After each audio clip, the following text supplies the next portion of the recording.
Estamos ao vivo. Olá, gente, boa noite, peregrinos e peregrinas da luz. Mais uma noite aqui juntos, unidos em nome de Jesus, para fazer o nosso Evangelho no lar. Temos aqui então o Evangelho segundo o Espiritismo de Allan Kardec e o Fonte Viva, que faremos essa noite, né? Na companhia do nosso querido irmão Éder. Olá pessoal, boa noite, sejam bem-vindos. Estamos agraciados de tê-los aqui conosco mais uma noite. E esperamos fazer junto, neste momento, uma corrente de luz, uma corrente oportuna, para que, unidos ao Evangelho, nos guardemos na presença do Cristo. Sejam bem-vindos a todos, boa noite. Como é que chama aquela moça aqui? Todo mundo vai chegando, boa noite ao Jácio, Sayonara, Leia Rosa, Gi, Carolina. Boa noite, Leia Rosa sou eu, gente. Fino, né? Eu tô aqui, mas também tô Seabra, assistindo. Jane, Kátia, todo mundo vai chegando, boa noite. Boa noite, gente. Sejam bem-vindos mais uma vez. Esperamos mais uma vez, junto a vocês, fazer desse momento um encontro de luz, onde o Divino Mestre possa nos abençoar e nos iluminar. Sejam todos bem-vindos. Vamos fazer a nossa prece, que está na nossa hora. Não falta um minutinho ainda. Quem que ela segue? Deixa eu ver o nome dela. Eu quero falar da nossa. Não sei, agora não tem como. Fica para a próxima, não tem não. Então vamos fazer a nossa prece, gente. Fechamos nossos olhos. Elevemos nosso pensamento a Deus. Tranquilizemos nossa mente, o nosso espírito, para que possamos nos unir ao mais alto. Senhor Jesus, na Tua presença, estamos felicitados por encontrar junto a Ti a paz e a esperança que nos aquece o coração. Que possamos juntos nos unir em um só pensamento, em uma só corrente, elevando-se aos céus e ofertando essa força maior, essa corrente de amor aos nossos irmãos enfermos e necessitados de toda a ordem. Que o Senhor faça recebê-los conforme a seu merecimento a cada um que se encontra em situações difíceis. Que os teus mensageiros abençoem nossos lares e que possamos, intuídos por eles, absorver a sublime lição que nos oferta na noite de hoje. Padre nosso que estais no céu, santificado seja o vosso nome, venha a nós o vosso reino, seja feita a vossa vontade, assim na terra como no céu. O pão nosso de cada dia dá-nos hoje, perdoai-nos as nossas ofensas, assim como nós perdoamos a quem nos tem ofendido. Não nos deixei cair em tentações, mas livrai-nos de todo mal, que assim seja. Que a graça do Senhor Jesus nos abençoe e nos guarde em mais uma noite de aprendizado. Vamos convidar agora para a nossa live, nosso convidado especial da noite, nosso querido Éder.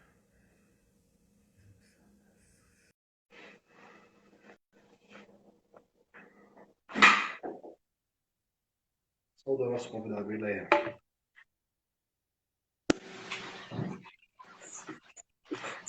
Olá, boa noite, Éder. Seja bem-vindo. Boa noite, tudo bem?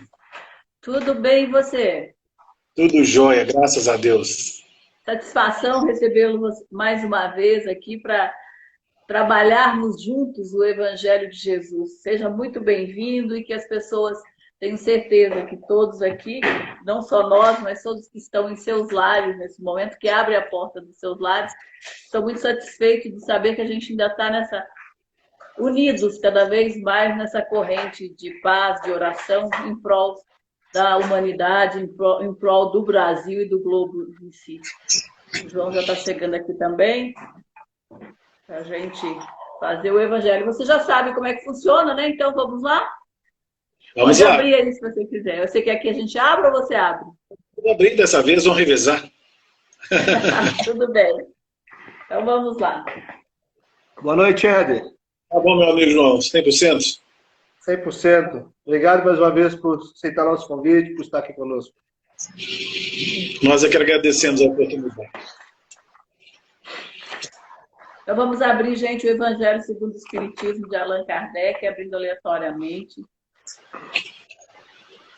Item 16. Não se pode servir a Deus e a Mamon. Instruções dos Espíritos, o item é o 9. A verdadeira propriedade.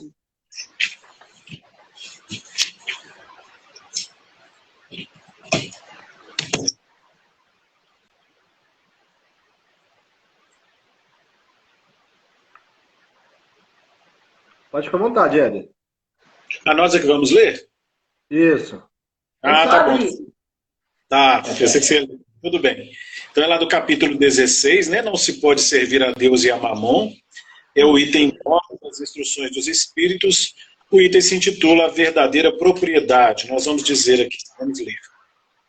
O homem só possui em plena propriedade aquilo que lhe é dado levar desse mundo. Do que encontra ao chegar e deixa ao partir, goza ele enquanto aqui permanece. Forçado, porém, que é a abandonar tudo isso, não tem das suas riquezas a posse real, mas simplesmente o usufruto. Que é, então, o que ele possui? Nada do que é de uso do corpo. Tudo o que é de uso da alma, a inteligência, os conhecimentos, as qualidades morais. Isso o que ele traz e leva consigo. O que ninguém lhe pode arrebatar, o que lhe será de muito mais utilidade no outro mundo do que neste. Depende dele ser mais rico ao partir do que ao chegar, visto como, do que tiver adquirido em bem, resultará a sua posição futura. Quando alguém vai a um país distante, constitui a sua bagagem de objetos utilizáveis nesse país. Não se preocupa com os que ali lhe seriam inúteis. Procedei do mesmo modo com relação à vida futura. Aprovisionai-vos de tudo o que de lá vos possais servir. Ao viajante que chega a um albergue, bom alojamento é dado, se o pode pagar. A outro, de parcos recursos, toca um menos agradável. Quanto ao que nada tenha de seu, vai dormir numa enxerga. O mesmo sucede ao homem à sua chegada no mundo dos espíritos. Depende dos seus haveres o lugar para onde vá. Não será, todavia, com o seu ouro que ele o pagará. Ninguém lhe perguntará: quanto tinhas na terra? Que posição ocupavas? Eras príncipe ou operário? Perguntar-lhe-ão: que trazes contigo? Não se lhe avaliarão os bens, nem os títulos, mas a soma das virtudes que possua. Ora, sob esse aspecto, pode o operário ser mais rico do que o príncipe. Em vão, alegará que antes de partir da terra, pagou a peso de ouro a sua entrada no outro mundo.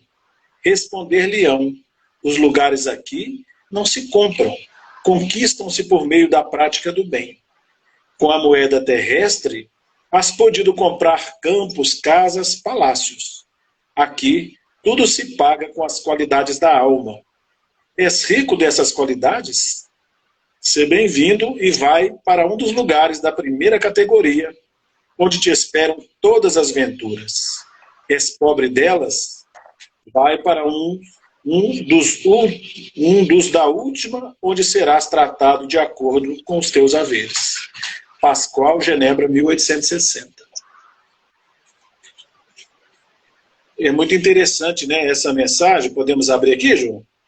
Fique à vontade. Tá. Ela está falando, né, é um tema bastante importante para nós, que vai falar da verdadeira propriedade, né? Enquanto nós ficamos com uma concepção muito rasteira da vida, enquanto a vida nós acreditamos que seja tão somente essa do plano físico, às vezes, né, em nome até dessa distração, ocupamos todo o nosso tempo na busca de consolidar, né, uma posição financeira, uma posição social, né, a juntar haveres, e a gente às vezes acredita que isso seja a real felicidade, não é isso? E aí a lição, né, na instrução dos Espíritos vai nos advertir da importância que nós temos de buscar os valores essenciais, não esse que o ouro do mundo compra, mas aquele que vigora na nossa intimidade, né, os valores, né, o bem e a virtude. Acho que a lição fala muito disso, né? Acho que você pontuou bem claro, quando ele vai falar para a gente, né? Não levar a verdadeira prioridade não é aquilo que tem uso do corpo, né? Mas aquilo que é qualidade da alma, que é de uso da alma. Assim como aquilo que é de uso da alma, aquilo que vai contar na vida após a morte, são as qualidades da alma. Então, você vai levar nessa vida aquilo que é de uso da alma, aquilo que for sua qualidade, ou o que for aí suas imperfeições, que você também vai carregar com você mesmo. A gente acha que depois da morte nossos problemas ficam para trás, que as coisas, que o cabelo branco fica pretinho de novo, que a calvície acaba, né? A gente é o que a gente é, né? A gente usa máscara aqui nesse mundo. E como nos lembrou um expositor, Afonso, a gente está vendo como é que é ruim usar máscaras, né? Na hora que a gente está tendo que usá-las. E é neste mundo que nós usamos máscaras. Do lado lá não tem máscaras. Você vai apresentar você mesmo. Quais são os tesouros da tua alma? E às vezes, quando a gente pensa naquelas pessoas que, ao desejarem atentar contra a própria vida, desejam atentar contra a própria dor. E pensam veemente que, ao atentar contra a própria dor, contra a própria vida, vão selar a dor com o fim da existência. Sem perceber que estão fazendo um buraco ainda maior na própria alma, um buraco ainda maior nessa vida que não se encerra com o fim do corpo. Conversando, vindo para cá, para casa, antes da live, né, com dois amigos nossos que já estão idosos, e eu sempre brinco com eles aí, olha, você já olhou aí a passagem aí do trem, tá chegando na hora, hein? Exatamente isso, a gente tem que ficar atento porque o trem pode passar e a gente não pode não perceber. Uma coisa é certa, ninguém faz hora extra nessa existência. Mas se ninguém faz hora extra, nossa hora é agora, e nós estamos aqui neste momento vivenciando a vida, nesse momento tão oportuno, agora é a nossa hora de fazer a diferença e de vangloriar tesouros para a alma, que são tesouros para a vida eterna. Não adianta tapar o sol com a peneira naquilo que se trata da vida futura, não é mesmo, Éder? Tranquilo. A gente gostaria de lembrar uma historieta bem conhecida, mas em função do tema acho que vale relembrar. E conta-se, né, vou contar de uma forma simplificada, até mesmo em função do tempo, mas conta-se que um jovem teve notícia da existência de um grande sábio que morava nas regiões do Oriente. E ele, muito interessado em conhecer esse sábio, foi pesquisar a respeito de onde ele morava, como chegava até lá, e conseguiu todas essas informações. Bom, ele ficou sabendo que para chegar até ele, lá nas regiões do Oriente, ele teria que fazer a sua bagagem. A lição falou um pouquinho de bagagem aqui, né? Como ele ia ter que pegar avião, ônibus, mas teria também que andar longas caminhadas a pé, ele então entende fazer uma bagagem bem simplesinha, né? O mais simples possível. E foi o que ele fez. Saiu das regiões lá das Américas, aqui das Américas, né? E partiu na região do Oriente em busca daquele grande sábio. E foi, pegou avião, pegou ônibus, né? Lombo do burro, essas coisas todas, e fez a longa caminhada a pé. Aproximando lá das regiões onde foi orientado, encontrou um rapazinho, ele perguntou onde é que mora o grande sábio fulano de tal. E o rapazinho indicou para ele uma casa, não era bem uma casa, era quase um casebre. E ele já ficou impressionado com aquilo, que a casa é extremamente simples, né? Foi aproximando da casa, queria muito conhecer aquele sábio, chegou de frente daquele casebre, foi bater na porta, a porta abriu quase que automaticamente, nem trinco tinha. E esse jovem, então, vendo aquela casa simples, e dentro dela ainda muito poucas coisas, um armário, um livro, coisas do tipo, ele ficou realmente impressionado. E perguntou, o senhor é o tal sábio? Ele falou, não sábio não sei, eu sou fulano de tal, né, que ele reconhecia como sendo esse sábio. E ele ficou, mas como assim? Você é um grande sábio, mas tão conhecido, onde estão as suas coisas? E o sábio, fazendo valer, né, o título que ele tinha, devolveu a pergunta para ele. Vendo o jovem com aquela mochilinha, né, pequenininha e tudo mais, perguntou assim, ué, mas e as suas também, onde estão? E o jovem, sem perceber o alcance, né, do questionamento, respondeu, não, mas espera aí, eu estou aqui só de passagem. E o sábio respondeu, eu também. É uma lição extremamente simples, né? Mas ela encerra um entendimento muito importante para nós. Não esquecermos que estamos aqui de passagem. Cuidado, né? Temos que ter esse cuidado para não arregimentar uma bagagem muito grande de coisas puramente materiais que não nos servirão quando chamados ao retorno à nossa pátria verdadeira. E o último ponto, a gente gostaria de destacar na lição, porque aqui falou dessa bagagem, é no que reporta a essa viagem. E o espírito aqui de Pascal, com muita felicidade, né, traz uma imagem simples, de fácil entendimento para nós acerca dessa realidade. Ele fala, quando uma pessoa faz uma viagem para um país distante, o certo seria nós procurarmos saber como é que é a vida naquele lugar. Se lá faz frio ou calor, que tipo de alimentação normalmente se tem, né, vestimenta, etc., os costumes, e assim vai. A moeda de troca. Oi? Que moeda que lá, bem trazida dentro do texto, né, João? Com muita felicidade aqui, mostrando a diferença de valor dessas moedas. Então, às vezes, a gente anda distraído da única viagem certa que todos nós vamos ter que fazer, que é a de retorno à realidade espiritual. E muitas vezes não nos ocupamos por conhecer esse país para onde nós vamos viajar, né, em função da chamada desencarnação. E hoje nós temos a felicidade de ter, por exemplo, a revelação trazida pela doutrina espírita, que abriu de cima e embaixo o véu que encobria a realidade do mundo espiritual. Não só a obra da codificação, você pega uma série, por exemplo, como a de André Luiz, né, vai dissecar a realidade do mundo espiritual. Então hoje nós podemos melhor compreender qual é essa moeda, aproveitando a sua fala, né, e tentar, desde hoje, ainda no plano físico, arregimentar valores nessa direção, né, de valores essenciais, para que, enquanto chamados, né, a esse trem que você falou, essa viagem de retorno à pátria espiritual, possamos chegar lá na estação com tranquilidade, junto àqueles que nos amam e nos querem bem. É interessante. Essa história que você contou, eu já tinha ouvido ela, mas como um conto budista. Né? Nesse caso, essa pessoa estava indo procurar o Buda, mas é a mesma história. Bacana. Interessante o tema, né? O título do capítulo 16, não se pode servir a Deus e a Mamon. Quando Jesus dá essa lição, é um pouco antes dele dar, um pouco depois dele falar, olha, dá a César o que é de César e a Deus o que é de Deus, né? Isso. E a passagem vem o tempo todo nos mostrar isso, olha, no mundo terreno você vai comprar as coisas com a moeda terrena. É o que você bem lembrou aí. No mundo espiritual, essa moeda não vale. E eu acho bem interessante que, às vezes, isso já, com certa tristeza eu vejo isso, né? Já vi cartazes em portas de igrejas, né? Compre seu terreno no céu. Uma coisa que era muito comum nos tempos anteriores, essa compra de indulgência, que infelizmente nós vemos remontando alguns grupos cristãos, essa venda de indulgências.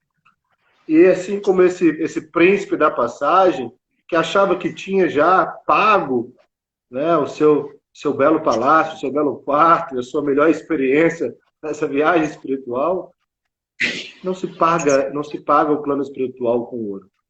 Talvez o Evangelho nos diz, a história nos diz, que talvez as missões mais difíceis é você nascer com propriedades, com dinheiro, na riqueza, né? Porque a chance de você se perder é muito maior. É uma responsabilidade muito grande. Às vezes a gente deseja tanto ter essa abundância para não se preocupar com nada, né? Só que a gente esquece que essa ferramenta ela tem que ser instrumento de progresso. Esse dinheiro ele tem que ser multiplicador de qualidades, de bens para outras pessoas, né? É gerando emprego, gerando qualidade de vida para as pessoas, gerando pesquisas. E aquilo não pode ser algo que te prende a mamon. Então, dai a Deus o que é de Deus e a César o que é de César. Não, o dinheiro não. Ter a sua posse, ter as suas conquistas financeiras, isso não é nenhum pecado, não é nenhum defeito. Você correr atrás, você conquistar, você trabalhar e ter o seu salário no fim do dia, né? Não é mesmo? Mas o seu apego ao dinheiro que é o grande problema. Não adianta você encher lá os celeiros de grãos se amanhã se naquela noite você pode já não estar mais ali, e aqueles grãos que estão naquele celeiro vão todos se perdendo, vão tudo caindo. E se você acha que vai deixar uma herança para os seus filhos, vão deixar eles de bem de vida, se não for da vontade de Deus, pouco depois que você desencarne, pode vir aí o governo, cobrar impostos atrasados, ou aquelas pessoas, aqueles filhos que estão ali, não estavam preparados para gerir aquela herança, porque não era da missão deles gerir aquele dinheiro, e ele vai ser diluído. Né? E aquilo tudo que você mutuou com a ganância e esqueceu de viver a experiência da vida, vai ser diluído se não se cair em mãos erradas, ou dos próprios filhos, ou se não for a necessidade dos outros.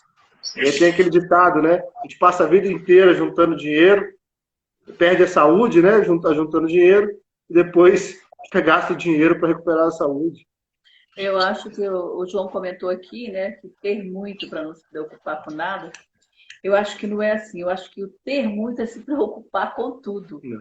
Porque aí você tem condições, né, de fazer muita coisa. Quando você já nasce numa família que não tem recursos, você corre atrás para arrumar recursos para sobreviver, né, e para fornecer os seus. Ponto, né? Mas quando você é abastado e nasce com muito, aí você tem que se preocupar, né? Porque se você nasceu ali, é para você fazer muito mais, né? Te deram condições de você correr atrás e ajudar no que você puder. Então, eu acho que o ter hoje, para quem já foi rasgado esse véu, né, do mundo espiritual, é muita responsabilidade. É você empregar aquilo que foi lhe dado em coisas que realmente vá acarretar na sua mochila, no seu tesouro, na vida futura.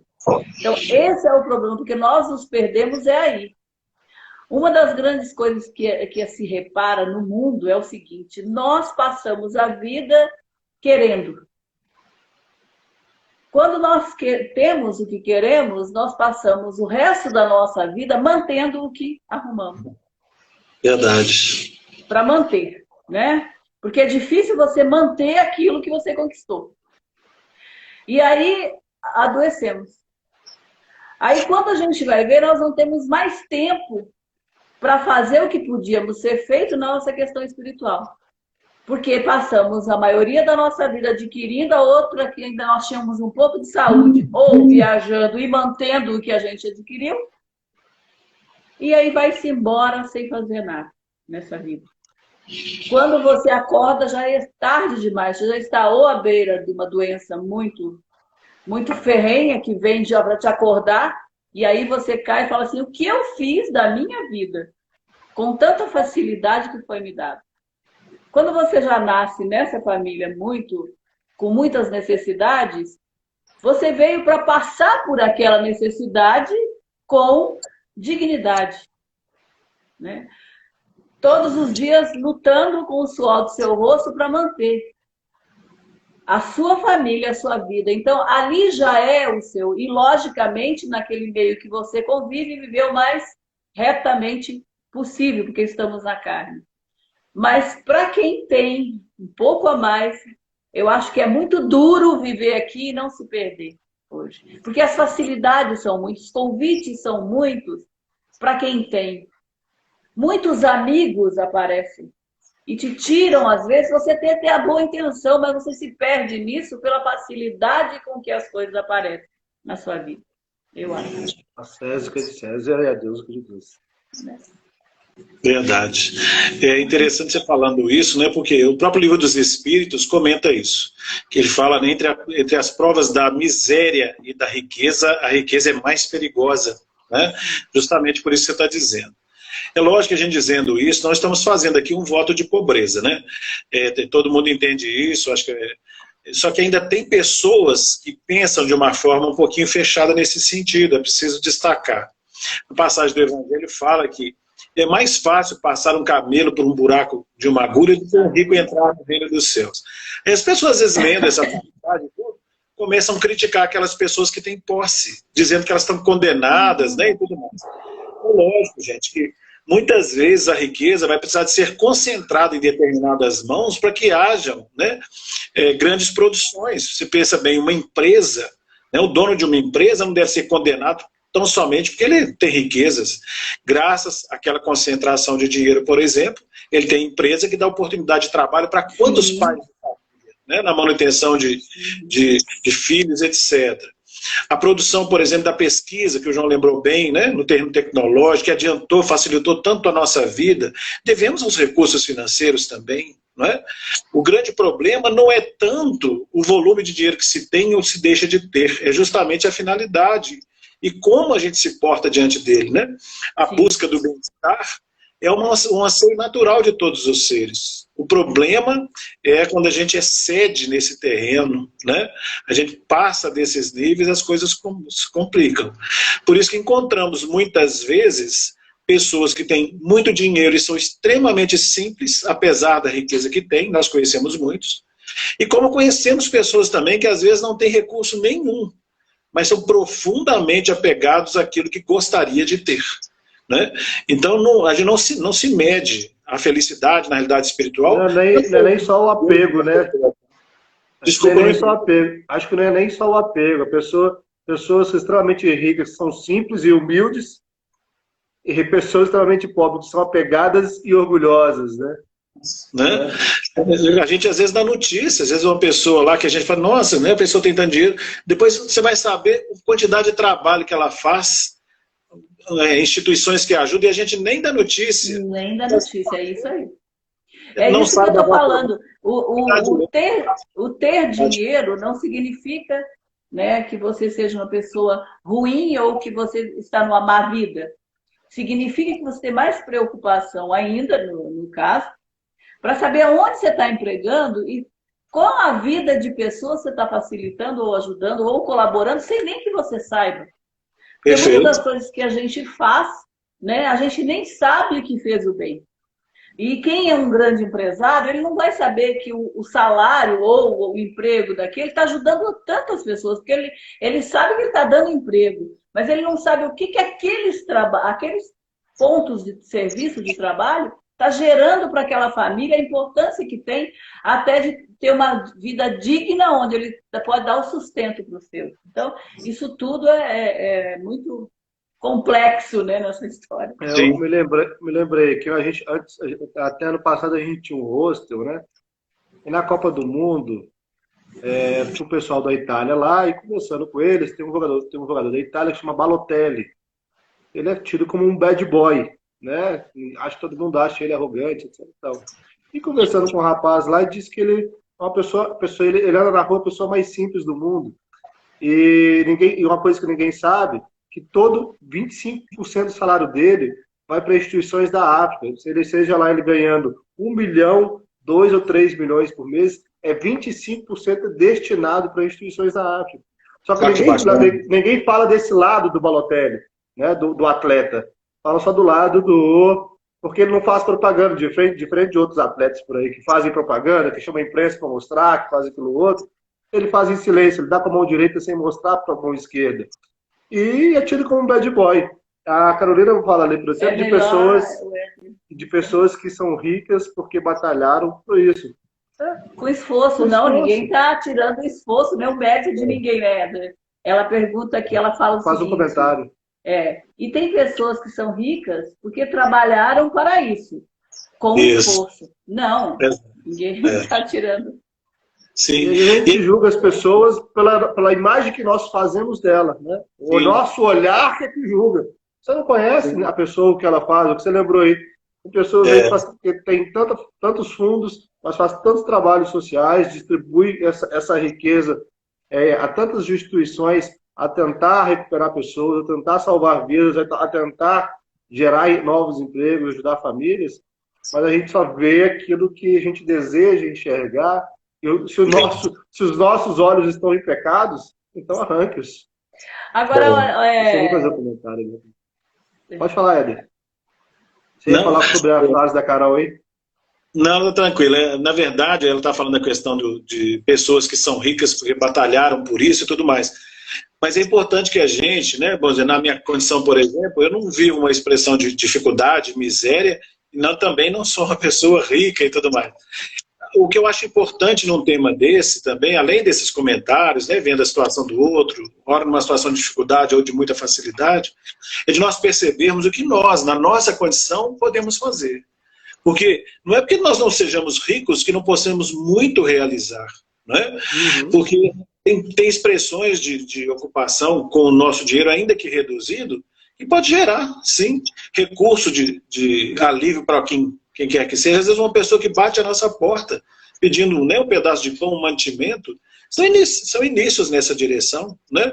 A gente aproveitar, vamos dizer, os recursos que a gente tem, por parcos que possam parecer, e perceber que a gente pode multiplicá-los a benefício de muitos corações. Né?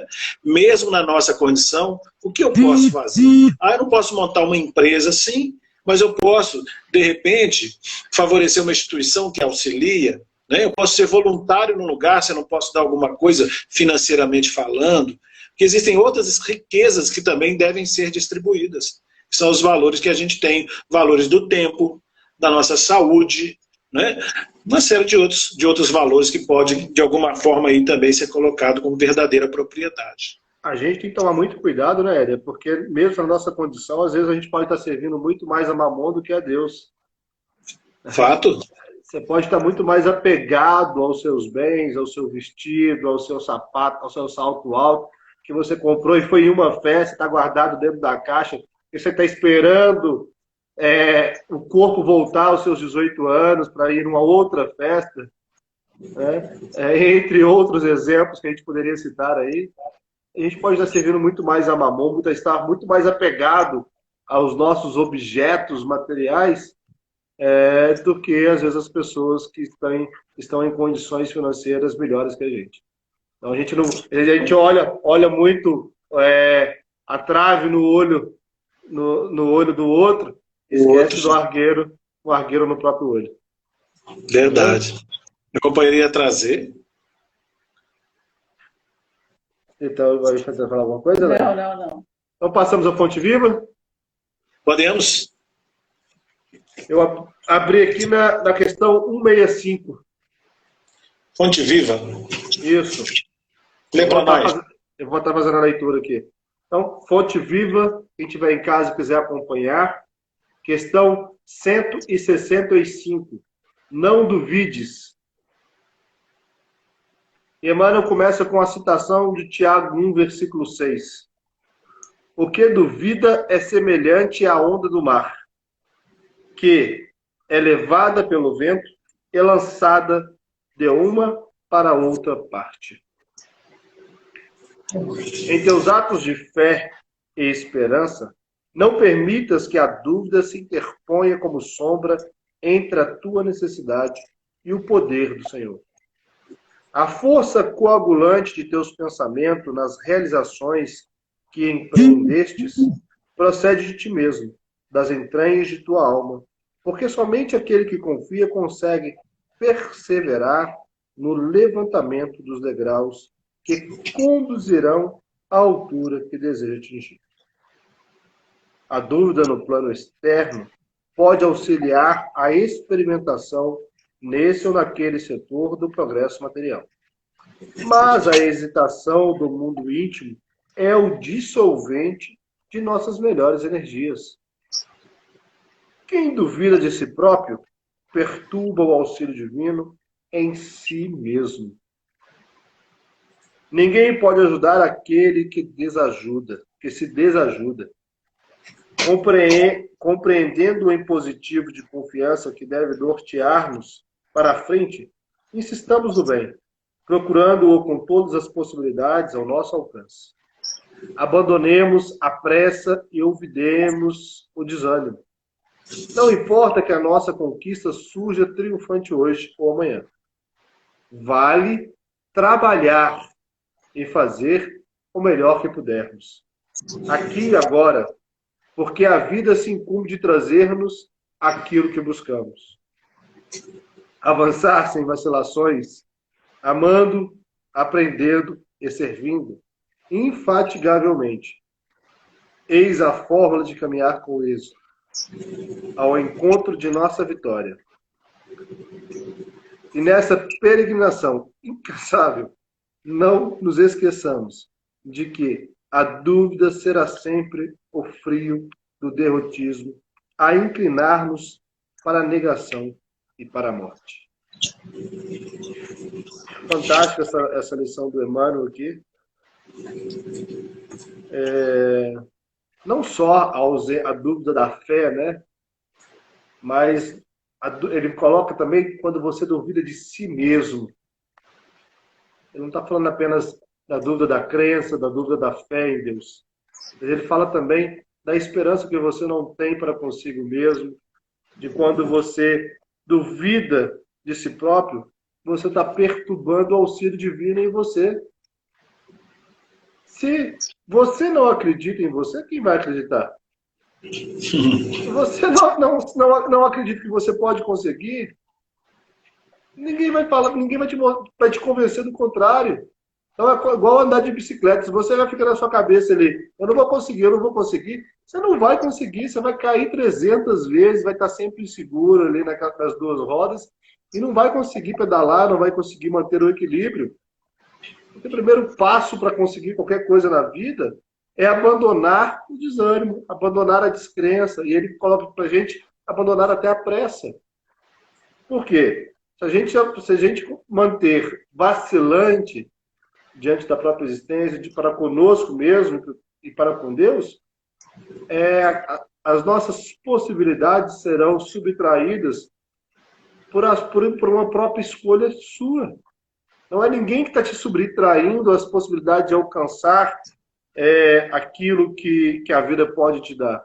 É você que está colocando os próprios obstáculos no teu caminho e impedindo que o auxílio divino venha te ofertar aquilo que talvez poderia facilitar a sua caminhada.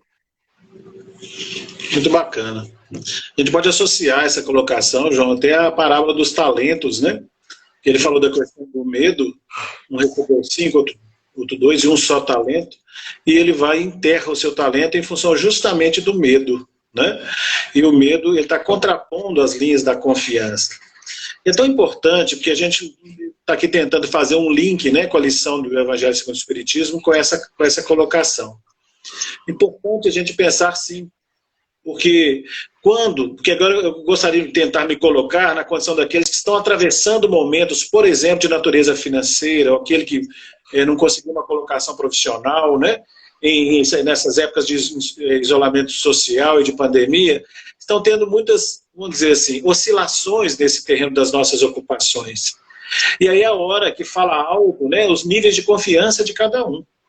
Por isso que é importante nós estudarmos sobre os atributos divinos, as leis que nos regem, para que a gente regimente confiança diante dos desafios da vida. Ainda que eu tenha uma condição financeira relativa, é preciso que a gente não perca de vista que amigos e benfeitores conhecem os nossos desafios e sabem das nossas necessidades. Aquilo que tivermos necessidades e que guarda relação com as nossas propriedades reais, aquelas que dizem a realidade espiritual, não serão conferidas, né? Então, às vezes, nós passamos por um período de desafio, de dificuldade, muito mais como um treino de virtude do que qualquer outra coisa. Então, mantenhamos o esforço, né, de crescimento, de aprendizado, dos terrenos do bem, mas hoje, mais amanhã, essa fase mais difícil é superada e voltamos a uma tranquilidade maior, né? É definida pela questão da fé. Lembrar aquilo que Maria, o mantra de Chico, que eu sempre cito aqui, que Maria disse ao Chico, né? Isso também passa. Filho. Isso também passa, verdade, tudo passa. Tem um questionamento de uma companheira aí, não tem? De uma pessoa? Tem um comentário dela aí. Quantas vezes... Estou longe aqui, peraí. Quantas vezes deixamos de fazer as coisas com medo de não conseguir? É o que você acabou de falar, né? Nós já entramos na coisa já desistindo. Como é que nós vamos conseguir, né? A gente já está apostando no erro, né? É muito curioso isso. A gente tem que aprender a confiar mais. Aí no texto do Evangelho segundo o Espiritismo, num dos textos ali dentro, vai falar da fé e separa ela em fé humana e fé divina. Né? A fé humana tem muita relação com isso. Tem aquelas pessoas que as pessoas observam e falam assim, nossa, para aquela pessoa tudo dá certo, como se ela fosse uma privilegiada. Na verdade, aquela pessoa dá certo porque ela arrisca, ela faz a medição do que, né, da probabilidade de ser certo ou não, mas ela faz a parte dela. E normalmente esse desejo de acertar já favorece ela em boa parte daquilo que ela vai realizar. Mas se nós já entramos com medo de fazer a coisa, praticamente ela já está morta no princípio. Né? É apostar contra o próprio cavalo, né? Sim, verdade. Vai entender. Né? Esses somos nós, os seres humanos ainda oscilantes. Né? Mas aos poucos a gente vai construindo as nossas linhas de confiança mais robustas. O tempo vai projetando nessa direção. Que seja para a gente esse momento um momento de aprendizado, né? Um momento de autorreflexão, um momento que a gente comece a apostar mais nos nossos talentos, como você bem lembrou aí, pare de soterrá-los. Uhum. Se olhar no espelho e falar, qual é o meu talento? Todo mundo tem um talento. Não adianta você falar aí que você não tem talento. Algum Sim. talento você tem.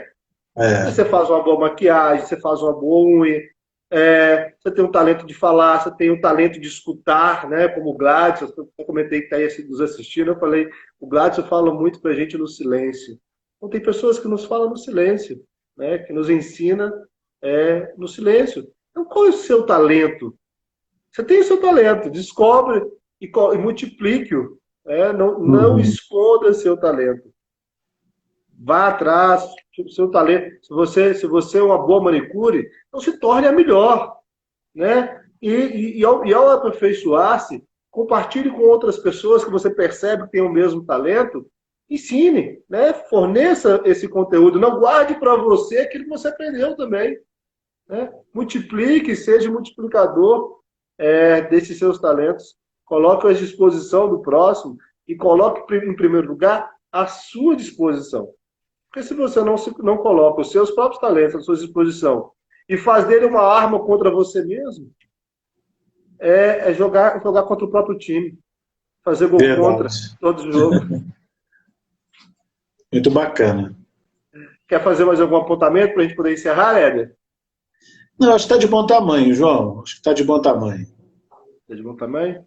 Quer fazer mais algum apontamento? Não, está tudo tranquilo. Muito bom. Então, você faz a prece para a gente encerramento, Éder, por favor? Faço sim. Obrigado pela oportunidade. Nós que agradecemos. Aproveitando também esses momentos de reflexão, né, em torno dessas lições que trouxeram para nós a respeito dos bens reais, verdadeiros, nós elevamos os nossos corações em prece, e pedindo muito especialmente por aqueles que passam momentos mais difíceis, particularmente também nesses momentos decisivos de isolamento social, enfim, que mantenhamos a confiança no alto, porque mesmo os desafios que nos parecem sem solução, estão muito bem observados de planos superiores. Pedimos que as boas vibrações dessa hora possam servir como conforto àqueles que lutam e sofrem, aqueles que tiveram familiares vitimados por essas dificuldades, ou mesmo que partiram para a realidade maior, que eles se sintam confortados nas vibrações dessa hora, encontrando serenidade e paz. E por todos nós que aqui nos encontramos, pelos lares aqui representados, estamos igualmente pedindo, desejando, Senhor, que a paz esteja em nosso ambiente, acima de tudo, em nossos corações. Que assim seja. Que assim seja. A todos, Éder, em primeiro lugar, muito obrigado mais uma vez Nós que agradecemos o carinho. Abençoa, te ilumine aí. Obrigado pelos ensinamentos em mais uma noite. E até a próxima, quem sabe. Deus quiser. A gente que agradece a oportunidade. Obrigada, viu, Éder? Boa noite. Obrigado a você. Com Deus, gente. A todos uma boa noite, muito obrigado. Aquele abraço fraterno, aquele acolhimento no seu coração. Que você se sinta aí acolhido onde você estiver. Não se sinta só. Não perca a esperança. Não desanime. Acredite em você, acredite em Deus. Mas Ele está ao seu lado. Acredite no teu anjo guardião, no teu mentor espiritual. Acredite que você não está sozinha e que isso também passa. E quando isso passar, você estará cada vez mais fortalecido, porque encontrou nesses momentos difíceis aquele que te ajudou a carregar a tua cruz até o Calvário de mais uma encarnação. Então, que o Cristo ilumine a cada um de vocês. Muito obrigado a todos. Muito obrigado, Hélio, mais uma vez. Uma ótima noite. Amanhã estamos aqui de novo, aguardando a presença de todos. Obrigado, gente. Obrigada. Peregrinos e peregrinas da luz. Não esquecendo, então, que o João falou, amanhã, nesse mesmo horário, né, estaremos aqui para falar mais um pouquinho do Evangelho de Jesus. Obrigado a todos e boa noite. Boa noite, gente. Boa noite, Hélio. Obrigado. Boa noite, gente. Obrigado.